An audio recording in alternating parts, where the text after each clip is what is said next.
सदैव वस्त्र पवित्र रखे, शरीर को पवित्र रखे। ये पशुओं जैसा आचरण करने वाले भजन नहीं कर सकते।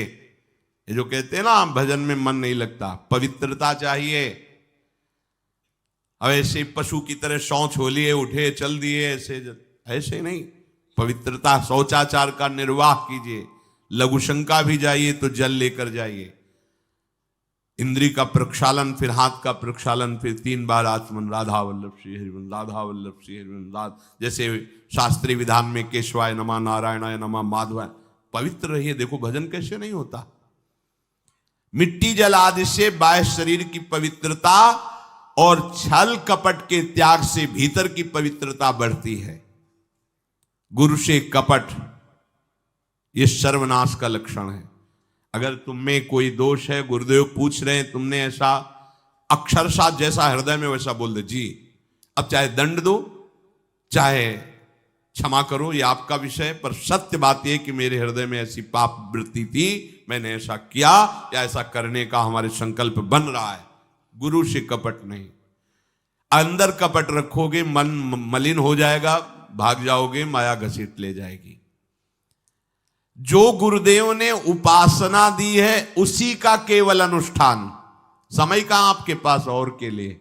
कहां समय है? प्रियाजू के सिवा हमारे पास समय कहां है? ऐसी दिनचर्या है, एक क्षण भी तो समय नहीं है, तो हम फिर और क्या अनुष्ठान करें? अपनी लाडली जू को हर समय देखते रहना है, दुलार करना है, नाम मंत्र वाणी जी का गायन, उन्हीं की सेवा में। गृहस्थी हैं तो जो व्यापार नौकरी उन्हीं के लिए समर्पित करें। इसके लिए बहुत सहन शक्ति चाहिए। ठंडी गर्मी, मान अपमान, निंदा स्तुति, परिवार वालों की अवहेलना, ये सब मिलेगा इनाम में। इसे सहो चुपचाप, इसके लिए रो मत। कैसे लोग हैं, रो देते हैं, शरीर की प्रतिकूलता में रो देते हैं। अरे आंसू श्री जी के लिए, सिर्फ प्यार में रो श्री जी के, और सब दुख मुस्कुरा के सहना सीखो। मौनम, वाणी को बहुत संभालिए। नाम जप के लिए मौन बहुत आवश्यक है। अगर बार बार थोड़ी थोड़ी देर में बोलते रहेंगे तो एकाग्रता भंग होती रहेगी, नाम में मिठास नहीं अनुभव कर पाएंगे। कभी कभी ऐसा होता है, ये जाम हो जाता है, बोलना भी चाहे तो नहीं बोल पाते, क्योंकि क्रम टूट जाएगा। शाम के समय जैसे किसी से मिलना जुलना नहीं, तो तभी लोग पूछते मौन हो क्या? तो फिर नहीं, मौन नहीं, क्या बात, इशारे समझ लो जो काम, चलो। क्योंकि अगर निरंतर मंत्राकार वृत्ति तो बोलने की भी हिम्मत नहीं रह जाती। पर वहां तक पहुंचने के लिए वाणी का मौन आवश्यक है। मौन का मतलब ऊ करना नहीं है, आवश्यक हो तो शब्द बोल दो, नहीं अधिकतर मौन रहने की चेष्टा करो। जो आपको मार्ग मिला है, कई बार वर्णन किया है कि सत्संग में जो शब्द आपको लगते हैं तो डायरी में लिखना चाहिए, या याद कर लो, बाद में लिख लेना जाके। और अपने लिखे हुए सत्संग के वचनों को रोज स्वाध्याय करना चाहिए। अमुक तारीख के सत्संग में ये पॉइंट, और उनको बार बार, ऐसा नहीं कि आपको ही कह रहे हैं, जहां जहां संत मिले जो जो बोले उनके सामने तो लिखा पड़ी नहीं, पीछे हट के लिखना। 2 डायरी हैं, एक सन्यास की है, एक वैष्णव मार्ग। दोनों को, गुरुजनों की, महापुरुषों की वाणी को एकदम एकाग्रता से सुनाओ। जब अलग हटे तो सबसे पहला काम, इस तारीख को इस महापुरुष ने ये शब्द बोला, और उन्हीं का बार बार स्वाध्याय करना। क्योंकि सब शास्त्रों में कहां हम दौड़े घूमेंगे, महापुरुष जन सब शास्त्रों का सार बोलते, उसे लिख लिया। सरलता, आपका जीवन सरल होना चाहिए। छल कपट द्वंद्व, मुख में कुछ और, हृदय में कुछ और, आचरण में कुछ और, यह दुष्ट पुरुष का लक्षण है। उपासक का, शिष्य का लक्षण नहीं है। दुष्टता का त्याग करो। हृदय में कुछ और चल रहा है, वाणी से कुछ और बोल रहे हो, आचरण में कुछ और है, यह दुष्ट पुरुष का लक्षण है। साधु पुरुष का जो वाणी में वही, हृदय में वही, आचरण में है, तीनों की मिलान है, वही साधु है, वही उपासक है, वही भक्त है, जिसकी तीनों एक हो। वाणी से जो बोला वही हृदय में है, जो हृदय में वही आचरण में है। यहां वाणी से कुछ बोल रहे, हृदय में कुछ चल रहा है, आचरण कुछ और बता रहे, ये ठीक नहीं। सरलता का तात्पर्य है मन, वचन और कर्म, ये तीनों एक होने चाहिए। अहिंसा वाणी से शरीर से किसी को भी कष्ट ना पहुंचे, ऐसी अंदर धारणा रखो। वो अपने संकल्प विकल्प करके कष्ट भोगे, उसकी बात, हमारे द्वारा किसी को कष्ट ना पहुंचे, ये हमारी धारणा हो। सर्दी गर्मी सुख दुख आदि द्वंद्व हर्ष विषाद आदि जो है, इनको सहना सीखो। भगवान भी आदेश करते हैं, मात्रा स्पर्शास्तु कौन्ते शीतोष्ण सुख दुखदा आगमा पायनो अनित्यास्तास्तितिक्षस्व भारत। जो इनको सह जाता है वही परम पदवी को प्राप्त होता है। थोड़ी सी गर्मी आहा, थोड़ी सी सर्दी आहा, पूरे जीवन गर्मी। पैर की त्वचा ऐसी हो गई थी कि बंबूल का कांटा टूट जाता था, घुसता नहीं था। जीवन में कभी पादुका ही नहीं, तो चमड़ी इतनी मोटी हो गई थी पैरों की।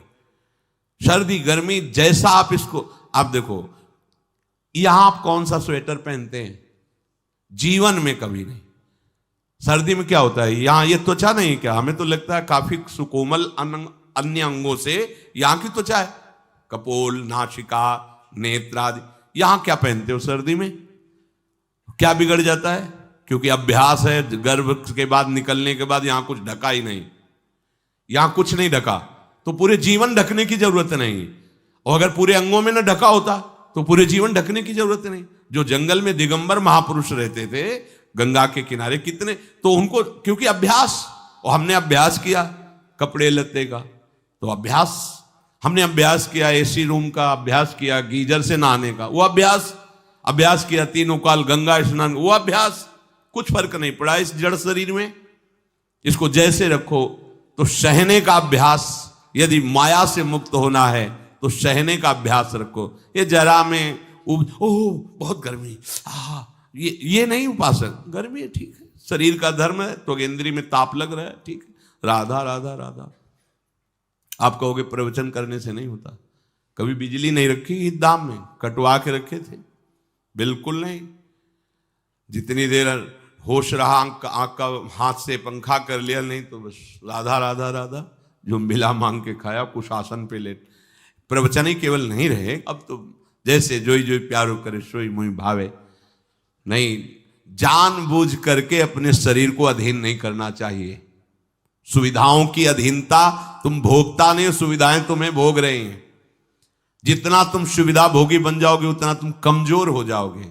सीधे प्रकृति का वार सहो, तुम महात्मा सुदृढ़ बलवान हो जाओगे। तुम्हारे आगे समर्थ शब्द लग जाएगा। जो प्रकृति के और विकारों के वेगों को सीधे सहता है उसे महात्मा कहते हैं। समहात्मा सुदुर्लभा यम ही न व्यथयन्ते पुरुषम पुरुषर्षभ सुख दुख समा। जिसका सुख दुख समान भाव, किसी भी वेग की व्यथा से हृदय व्याकुल नहीं होता, वो भगवान को प्राप्त करने का अधिकार प्राप्त कर लेता है। इसलिए सहनशीलता। सर्वत्रात्मनेश्वरान वीक्षाम कैवल्य मनिकेतताम विवक्त चीर वसनम संतोषम एन केनचित। ये ध्यान रखो कि तुम कभी प्रभु से अलग नहीं हो। सर्वत्र भगवान हैं तो यहां भी हैं, सब समय में हैं तो इस समय में भी हैं, सब में हैं तो हम में भी हैं, सबके हैं तो हमारे भी हैं। हम कभी भी प्रभु से बिलग नहीं हूं। एकांत सेवन तुम्हारा स्वभाव बन जाना चाहिए। चाहे जो हो, थोड़े समय के लिए तो एकांत बैठो। एकांत मिला तो मोबाइल का संग कर लिया, एकांत मिला तो मित्र बना लिए, बैठ के प्रपंच वार्ता कर रहे हो। नहीं, अगर भगवत प्राप्ति करनी, माया मुक्त होना है तो एकांत एकांत ही होना चाहिए। भले 100 लोग हैं, हमारा किसी से कोई संबंध नहीं, और हम बैठे हैं अपने आराध्य देव के चिंतन में, हम एकांत हैं। और गुफा में बैठे हैं, शरीर एकांत है, मन से चिंतन संसार का हो रहा है, प्रपंच में है, एकांत में नहीं है। एकांत शब्द का अर्थ समझना चाहिए। हम एकांत को सीधे गुफा या कहीं एकांत, ऐसे एकांत का अर्थ है एक के सिवा दूसरा कोई नहीं, अर्थात एकमात्र भगवत चिंतन में डूबा हुआ उपासक। बाजार में बैठा हुआ भी एकांत है, सभा में बैठा हुआ एकांत है, और प्रपंच का चिंतन करने वाला बंद कमरे में भी प्रपंची है, गुफा में भी प्रपंची है। जहां आप रह रहे हो उसे ये मेरा घर है ऐसी भावना का त्याग कर दे। अनिकेत ये भगवान का दिया हुआ वास स्थान है। कुछ समय के लिए इसमें शरीर निर्वाह कर रहे हैं, ये भी छूटेगा और ये भी छूटेगा। जैसे स्टेशन में बैठा आदमी आराम से, पर वो बैठा इंतजार कर रहा है कि कब हमारी गाड़ी आवे और उस पर हम यात्रा करें। बस ऐसा ही कुछ स्टेशन जैसा विश्राम है। कब मृत्यु आवे, शरीर छूटे, हम प्रिया प्रीतम को प्राप्त हो। ये न मेरा था, न मेरा है, न मेरा रहेगा। ये न मेरा था, न मेरा है, न मेरा रहेगा। गृहस्थ हो तो पवित्र वस्त्र पहने, और त्यागी हो तो जैसे मिल जाए भगवत कृपा से वैसे वस्त्र पहने। प्रारब्ध के अनुसार तुम्हें जैसी व्यवस्था मिली उसमें संतोष करना सीखो, मांग मत रखो। प्रभु की प्राप्ति के लिए खास बात ध्यान रखनी है, अपनी उपासना में दृढ़ श्रद्धा रखो और सर्वश्रेष्ठ भाव रखो, पर दूसरे किसी की भी निंदा ना करो। अगर किसी की भी निंदा करोगे तो फिर माया तुम्हें मुक्त होने नहीं देगी। मन को, वाणी को, शरीर को संयम में रखो, अर्थात भगवत भजन, भगवत वार्ता और मौन। मन का संकल्प विकल्प रहित होना, विषयों का चिंतन न करना, प्रभु के रूप का, नाम का, धाम का, लीलाओं का चिंतन करना। शरीर का शास्त्र संयम से वर्ताव करना। अब माया मुक्त होते चले जाओगे। इनमें किसी में भी त्रुटि ना हो, सावधानी रखो। अपनी इंद्रियों को सावधान रखो, किसी के दोष न देखने पावे। कोई गलत चेष्टा देखेंगे तो ये भी गलत करने के लिए तैयार हो जाएंगी। हे राजन, श्रवणम कीर्तनम ध्यानम हरेरद्भुत कर्मणः जन्म कर्म गुणानां च तदर्थे अखिल चेष्टिता। श्री भगवान के बड़े अवतार हुए हैं, बड़ी अद्भुत अद्भुत लीलाएं हैं। प्रभु का प्रकट होना, लीला करना, दिव्य गुणों का वर्णन। यदि आप इनको गाएंगे लीलाओं को और श्रवण करेंगे तो मोह की बात क्या, महामोह का भंजन हो जाएगा। बड़ी सामर्थ्य भगवान के चरित्रों की, महिमा बड़ी है। अगर इनको आप सुनेंगे, बार बार सुनेंगे, तो आपको और कोई साधन करने नहीं पड़ेंगे, अपने आप सब साधन प्रकाशित हो जाएंगे। जहां कहीं कभी भी किसी का उद्धार की बात आई है तो भगवत चरित्र सुनने से ही आई है। शरणागति श्रवण से ही प्रारंभ होती है, भक्ति भी श्रवण से ही प्रारंभ होती है, पूर्णता भी श्रवण से ही होती है। श्रवण सुजस सुनी आयऊ, और श्रवणम कीर्तनम स्मरणम। पहला श्रवण, खूब भगवत चर्चा सुनने का स्वभाव बना लेना चाहिए। पर देखा जाता है कि 20 वर्ष भगवत चर्चा सुनने पर रंग नहीं आता, क्योंकि ये तो बना लिया स्वभाव कि जहां भी कथा हो रही सुन रहे, और बाद में निकले तो बख्शते वो किसी को नहीं, सबकी निंदा करते। बस किसी एक की प्रशंसा, एक की निंदा, तुम्हारा सारा का सारा सत्संग बेकार हो गया। अगर सत्संग को सुरक्षित रखना है तो ना किसी की स्तुति, ना किसी की निंदा, जो सुना है उसको अपने जीवन में मनन करते हुए उतारे। प्रभु की लीलाओं का श्रवण और प्रभु के नाम का कीर्तन और प्रभु के रूप का ध्यान, ये 3 बातें बहुत जल्दी भगवत प्रेम प्रकट कर देती है। ये 3 बातें बहुत जल्दी भगवत प्रेम प्रकट कर देती हैं। प्रभु के अवतार लीला चरित्रों का खूब गायन करे, खूब श्रवण करे। भगवान की अवतार लीलाएं भी हैं और प्रभु की प्रेममय निकुंज लीलाएं भी हैं। तो अगर आपका निकुंज लीला में प्रवेश नहीं है तो प्रथम सुने भागवत, भक्त मुख भगवद वाणी। भगवान के अवतारों का, भगवान की अवतार लीलाओं का श्रीमद् भागवत में खूब बढ़िया वर्णन है। पढ़ो, सुनो, क्या होगा इससे? मोह का नाश हो जाएगा। दूसरी बात, नाम कीर्तन, ये तो महान अमृत है। बिल्कुल विश्वास कर लो, नाम कीर्तन अमृत है।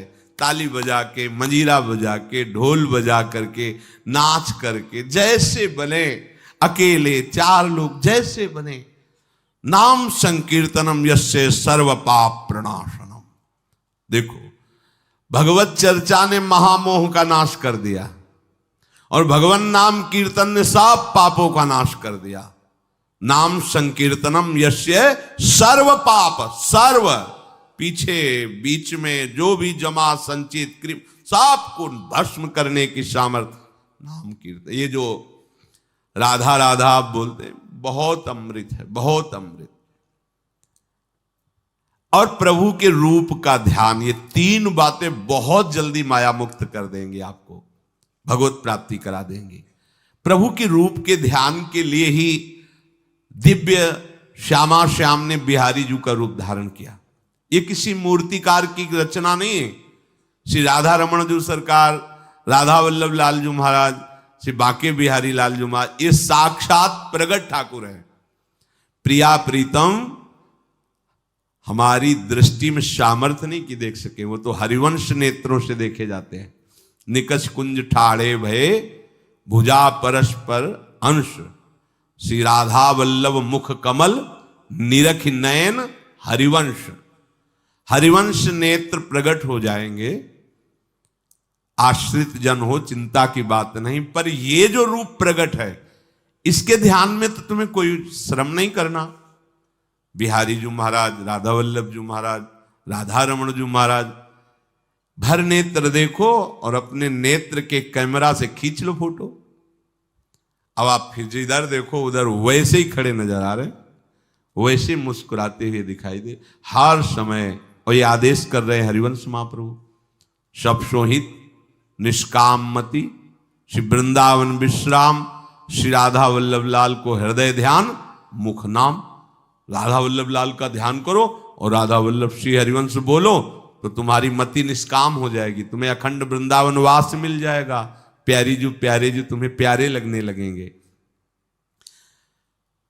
ये तीन बातें आपको निश्चित भगवत प्राप्ति करा देंगे। इष्टम दत्तम तपोजप्तम वृत्तम यच्चात्मनः प्रियम, दारान श्रुतान गृहान प्राणान यत् परस्मै निवेदनम। जो भी तुम्हारे द्वारा यज्ञ दान तप अथवा जप सदाचार, ये सब प्रभु को अर्पित कर दो, अविनाशी हो जाएगा।